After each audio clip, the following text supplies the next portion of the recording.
Hello everyone, my name is Lonness Velenna and I'm an intersex transgender person. Normally, we're talking about my life experiences and discrimination that I've seen and experienced. I would like to talk about life stories and statistics of what I've seen in the community at large. But since similar things have been covered by the speakers prior before me, I'm going to focus on the very challenging issue and solutions of the transgender homeless predicament that the city faces. As a person of diversity, it has made access to various shelters extremely difficult. In the past, I've been homeless for 5 years in various cities, including New Orleans, Louisiana, Dallas, Texas, Jacksonville, Florida, and even in Tacoma and Seattle. Over the years, I've researched solutions, and I naively believe that the growing problem of homelessness could be solved by just a single simple solution, only to realize that we would only address one part of the massive web of problems that we face. The biggest problem affecting homeless trans people is the lack of training for jobs, steady income, and overnight shelters.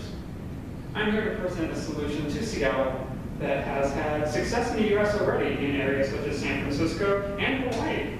The solution is mobile emergency shelters. These are buses that have been outfitted as mass transit in the past and will be re-outfitted as mini crisis centers with sleeping facilities. San Francisco is one of the best examples with its program called Hotel 22. You can actually look it up online. The diagrams you see in the handouts, the information packets or handouts, are actually from Hawaii's program, which has been very successful. The plan for the buses is to retrofit them with collapsible bunk beds that will be able to sleep 16 comfortably, unlike the 8 that you see in the diagram that are just regular beds. This endeavor will also give those who need training the skills they need in areas that they can use. Some examples are CDL programs for ones that are wanting to be drivers for buses, and when they get the training, they can be employed by Metro Transit or Sound Transit or other privately owned firms. We also have electrician training, diesel mechanic training to maintain the buses that will be working on their carpentry skills to build frames and the beds needed for these shelters. Upholstery, maintenance, cleaning skills, security. The possibilities are numerous. After working with this program, they will have the skills they need to gain employment in the community or even to go to business for themselves. While this may sound good, we are lacking certain key items for this endeavor, unfortunately.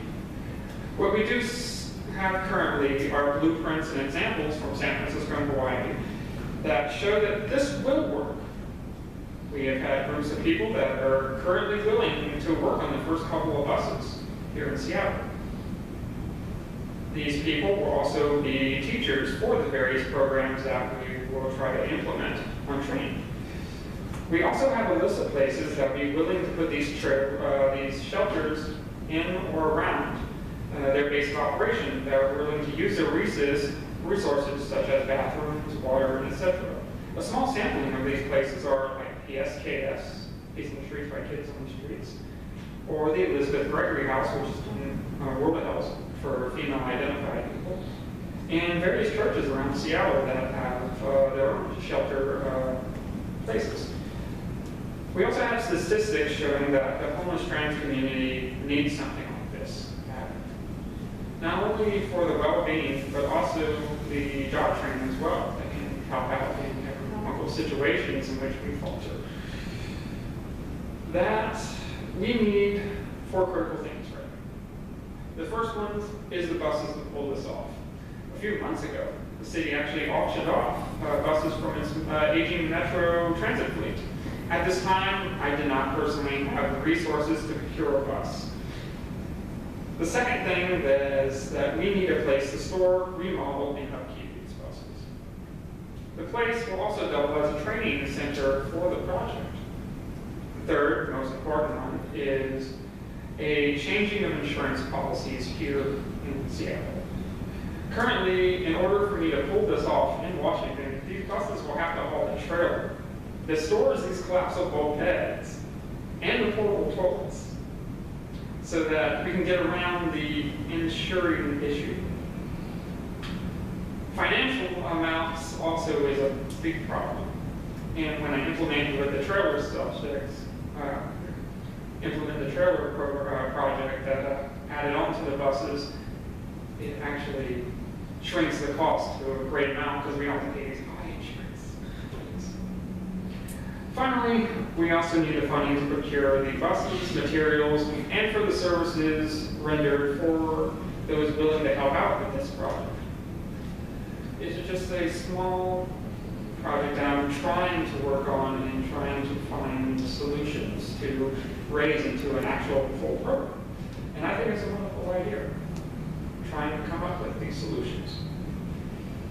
In closing, this is just a temporary solution to the ultimate permanent solution of building a resource center for homeless intersex people to go to, grow, and be able to provide for their community at large. Just as the Rainbow Center in Tacoma has done for the LGBT community, which is an amazing job they had. In closing, I have two little things here. As Amy Colbert over here, co-founder of Amy's Outhouse, has said, we don't have so much as a homeless problem as a hospitality problem. And